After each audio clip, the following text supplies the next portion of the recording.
Bismillahir Rahmanir Rahim.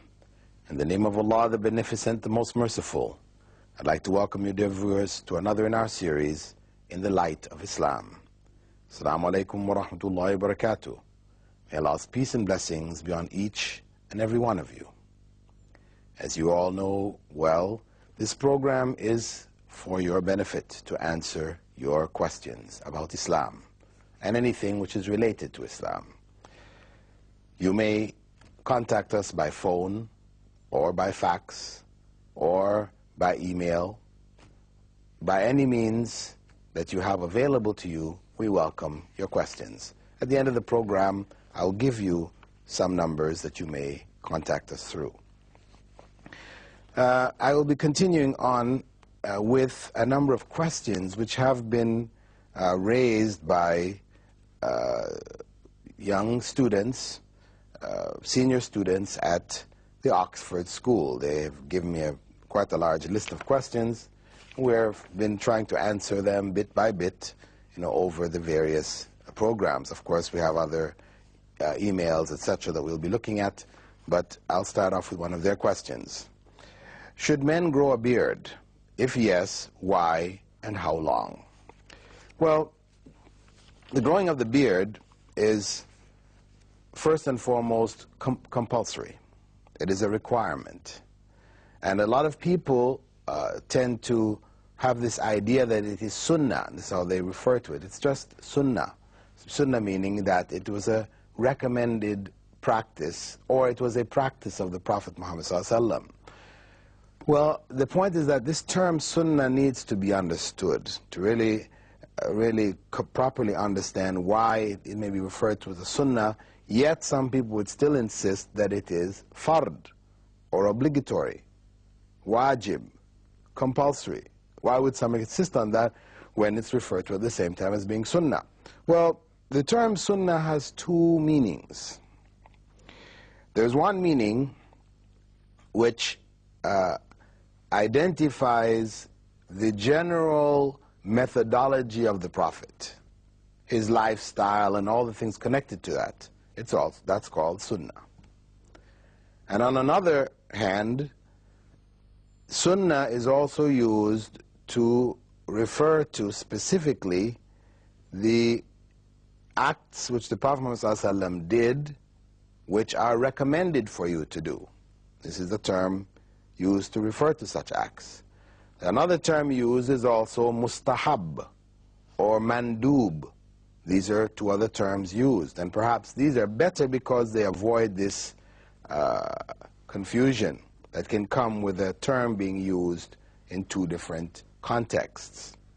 So from the point of view, when one says that it is sunnah to wear the beard, it is not sunnah from the legal point of view which distinguishes it from that which is obligatory or that which is disliked or prohibited. That's not the correct usage of the term sunnah with regards to the beard. The term sunnah with regards to the beard falls under the category of the general practices of the Prophet Muhammad ﷺ. And of his general practices, there are some things which are obligatory. For example, it was his sunnah to pray 2 units of prayer for Fajr. 2 units of prayer for the obligatory prayers of Fajr. This was his sunnah. I mean, it's not mentioned in the Quran that for the morning prayer it consists of 2 units, 2 rak'at. It's not mentioned there. The Prophet Muhammad ﷺ did it. And he said, pray as you saw me pray. So he did it, and he instructed us to follow his way. So for the morning prayers, the obligatory morning prayers, it should be 2 units of prayer. So we can say it is from the sunnah of the Prophet ﷺ to pray 2 units of prayer for the morning prayer, Salatul Fajr. But that sunnah of the Prophet ﷺ is wajib, is obligatory. We could also say it is from the sunnah of the Prophet ﷺ not to eat birds of prey. and carnivorous animals. Wild carnivorous animals. This is forbidden. You will not find it in the Quran. It's not there, not mentioned. The Prophet, may God's peace and blessing be upon him, he said that you should not eat any bird which kills with the claw, or any animal which kills with the eye tooth. These are wild animals, carnivorous animals like the tiger, the lion, these type of, and the birds are like the eagle, the osprey, the hawk, the falcon, etc., etc. We're not allowed to eat them. So we can say it is from the sunnah of the Prophet, may God's peace and blessing be upon him, not to eat birds of prey and carnivorous animals. But that sunnah, what the Prophet ﷺ prohibited, that is haram. It is haram to eat these things. So we have sunnah which may indicate what is haram, sunnah which may indicate what is obligatory. We also have sunnah which may indicate what is disliked, like the Prophet ﷺ said that we should not eat and drink standing. The Prophet, may God's peace and blessing be upon him, said, do not eat or drink standing. But he himself was seen eating and drinking standing, or particularly drinking standing. There's authentic narrations that he did so. So that practice of the Prophet Muhammad ﷺ, which is from his sunnah, combined with his statement not to eat or drink standing, indicates to us that it is disliked to eat or drink standing. So here from his sunnah we have something which is disliked, or what is known as makruh. And then we have from his sunnah also, he said that whoever does additional units of prayer with their daily prayers, 2 before Fajr, 2 before Dhuhr, 2 after Dhuhr, 2 after Isha, or 4 after Dhuhr, or 4 before Dhuhr. Whoever does these on a regular basis, Allah will make a home for him in paradise. This is something recommended. Here is from the Sunnah of the Prophet ﷺ, something which is recommended, highly recommended. We also have from the Sunnah of the Prophet ﷺ that when a desert lizard, which is called in Arabic a dab, was brought to him to eat, because Arabs of Arabia did eat this desert lizard, he didn't eat it. When he was asked by one of his companions, is it haram? He said, no, it was just not in the area where I grew up, and I don't like it. So it was his personal dislike. He here indicates by that personal dislike, which is from his sunnah, that the eating of the dab, the desert lizard, is neutral, or what they call mubah. You may do it, or you may not. So from the sunnah of the Prophet ﷺ, we have all 5 categories derived. Now the question is, how do we know whether growing the beard is from the obligatory sunnah, or is it from the recommended sunnah? How do we know that? Or is it merely from the permissible sunnah, the mubah? You do it or don't do it, doesn't matter. How do we know? Well, we have to look at the principles which the scholars used to determine how things are classified as obligatory, how are they classified as recommended, how are they classified as permissible in general. Because we should be conscious that this classification is not done by what they call an eeny, meeny, miny, mo method. Meaning that we get, for example, a bottle, and we put some balls inside or whatever, one written on it, compulsory, another written, recommended, another written, permitted, another written, disliked, another written, forbidden.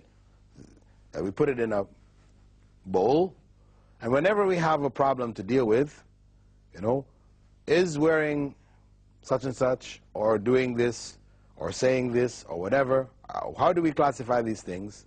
That the scholar sticks his hand in the bowl, and whatever ball he comes out with, he says, okay, it says forbidden, so we say that one is forbidden. Puts his hand in, pulls out another ball, it says, okay, permitted, no problem. He says, okay, that one's no, this is not the method. This is not the way in which they determine it. It's not arbitrary. It's based on principles. Once we understand these principles, then we can now apply this to all of the various areas.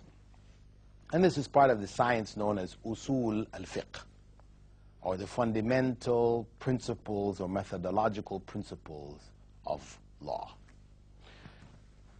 How do we determine when something is obligatory?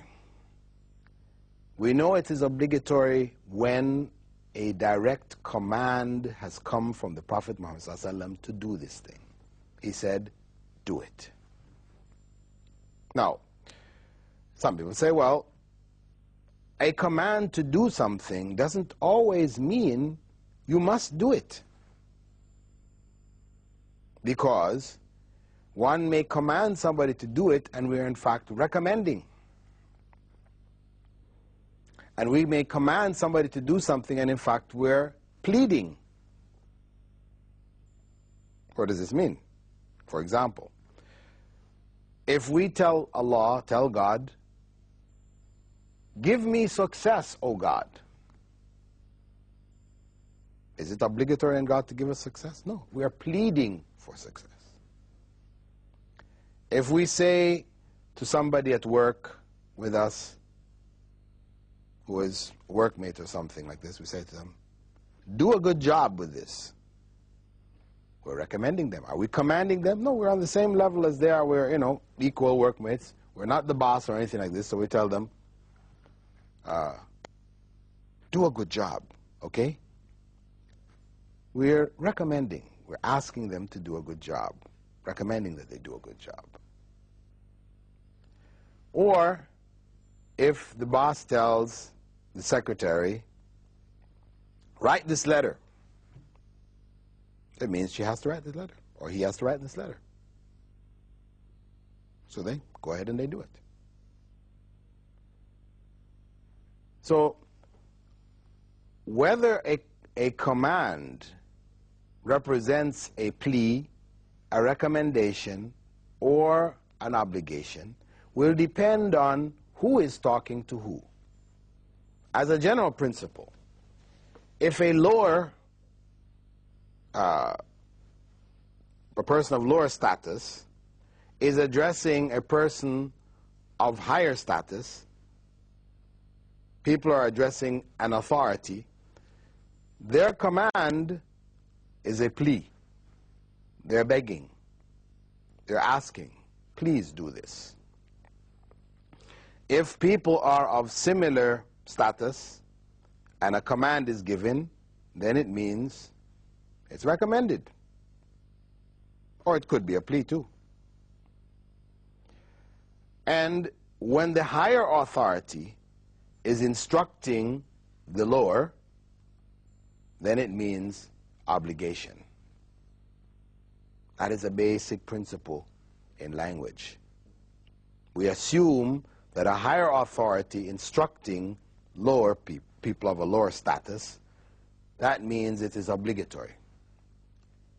So if God is the higher authority, Prophet Muhammad ﷺ, he's the higher authority, they instruct us to do something, we must assume that that instruction means obligation. Why? Because, as I said, even in our own dealings with language and the world, that's what we assume.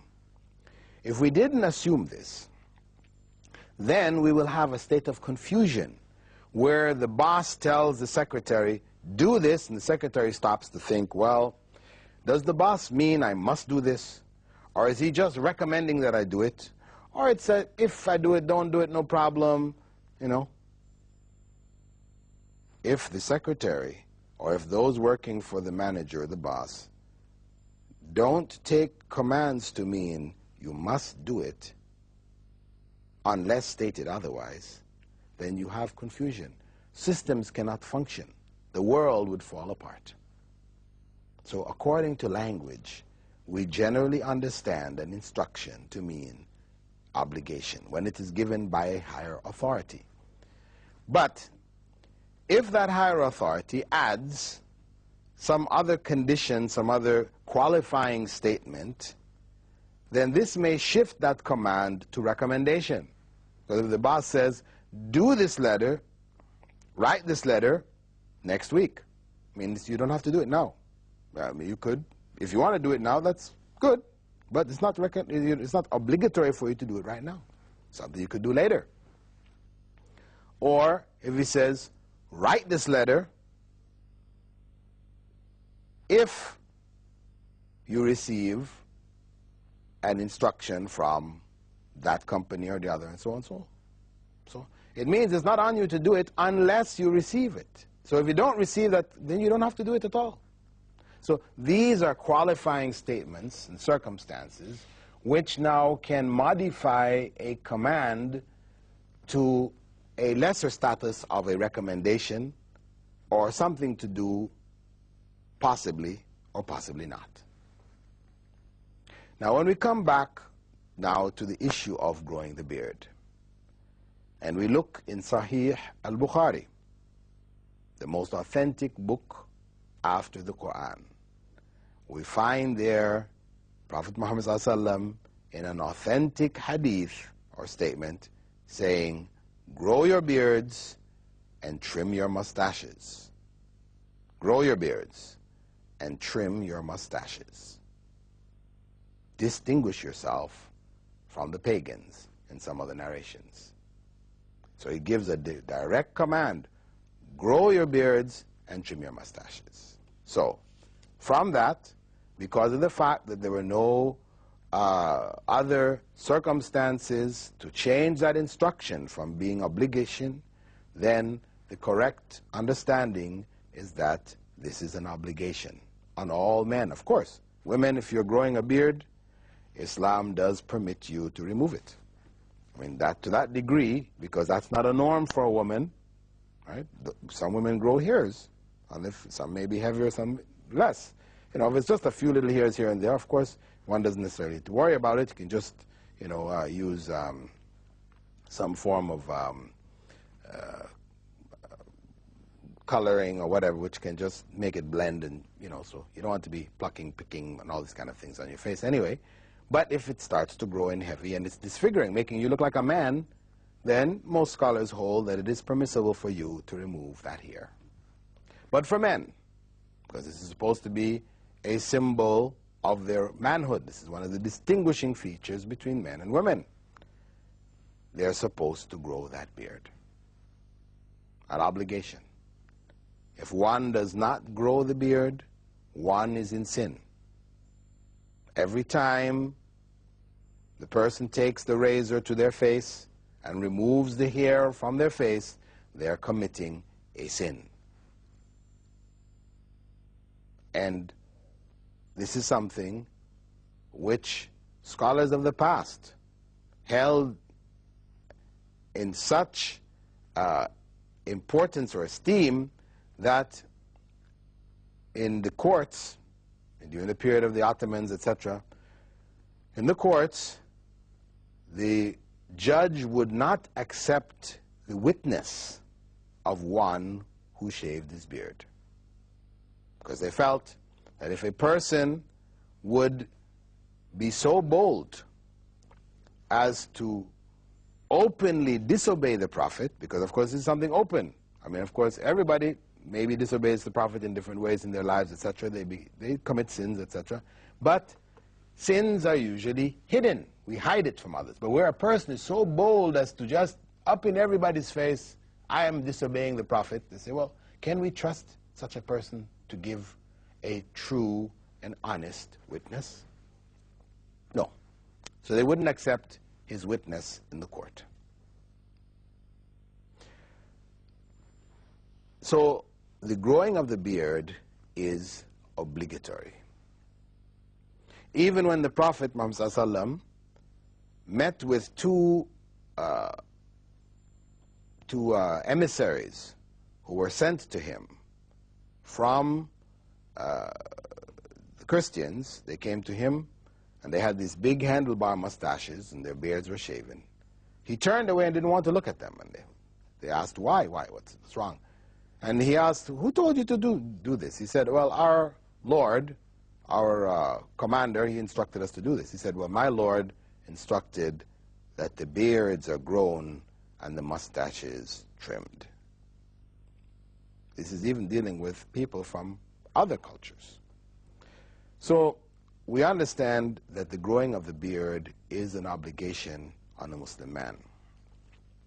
In terms of how long should it grow, because of course the beard may grow down to your ankles, drag on the ground. Should you just grow it and don't cut it? Well, we then look to the companions of the Prophet Muhammad ﷺ, what they understood, and it was their practice to trim their beard. Whatever was beyond the length of a fist, they would trim the beard. They let it grow. The maximum length was to that of a fist, or the shortest. They would shorten it to the length of a fist. What is beyond that, they would trim. That was the sunnah of the companions of the Prophet Muhammad ﷺ. So, from that, I hope, inshallah, it is clear to you, dear viewers, that it is obligatory on men to grow their beards. They may trim it if it is beyond the length of a fist, and shaving of the beards is a sin. With that, dear viewers, I'd like to thank you for being with us in this segment of our program, In the Light of Islam. As I mentioned in the beginning, you can contact us at the numbers which I'll mention here now. We have 06 if you're calling inside the country, or 9716 calling from outside the country, and the fax number is 5323724. Or you may write to me at my website, bilalphillips.com. Or you may write to us at the station here, In the Light of Islam, Bilal Phillips, P.O. Box 111, Sharjah, UAE. Assalamu alaikum wa rahmatullahi wa barakatuh.